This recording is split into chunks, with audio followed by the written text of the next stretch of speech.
Farasgaon block अंतर्गत ग्राम पूर्वी बुरगांव में विगत दिनों एक प्रधानमंत्री आवास में स्थानीय प्रशासन ने बुलडोजर चलाया।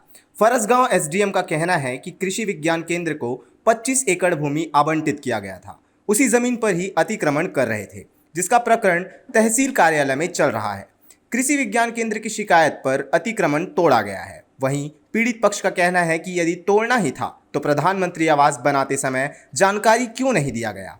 अब जब हम लोगों ने 4 लाख रुपए खर्च कर दिए हैं और प्रधानमंत्री आवास के लिए 40,000 और 60,000 दो किश्त भी मिल चुका है, वहीं इस पर अब राजनीति शुरू हो गया है। इस मामले पर पूर्व विधायक संतराम नेताम ने ग्राम पूर्वी बोरगांव सिंगारपुरी में पहुंचकर पीड़ित परिवार से मुलाकात की और उनसे चर्चा भी की।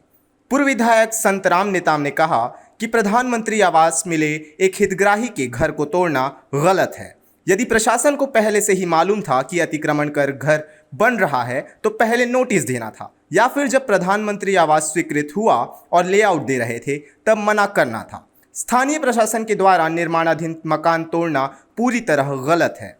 उस हितग्राही को मुआवजा मिलना ही चाहिए। साथ ही दोषी अधिकारियों के खिलाफ कार्यवाही होना चाहिए। यदि ऐसा नहीं होता है तो विरोध प्रदर्शन कर सड़क से सदन तक की लड़ाई लड़ेंगे।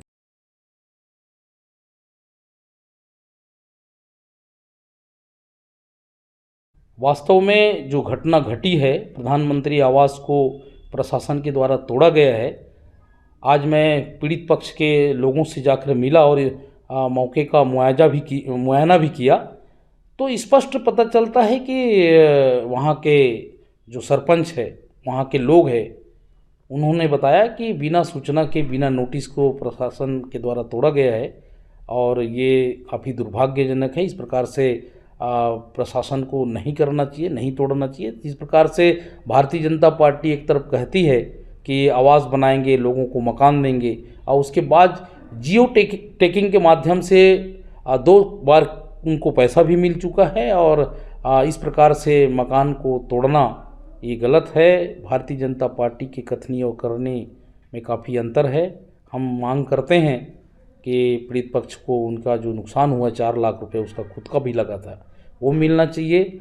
अगर नहीं मिला न्याय उनको तो इसकी लड़ाई हम सड़क से सदन तक लड़ेंगे। विधानसभा में भी जो 16 तारीख से जो विधानसभा सत्र चल रहा है उसमें भी ये मुद्दा को हम उठाएंगे। साथ में जो अधिकारी बिना सूचना के इस प्रकार से कृत्य किया है उस अधिकारियों पर कार्रवाई होना चाहिए, ये हमारी मांग है। Bureau report, news plus 21।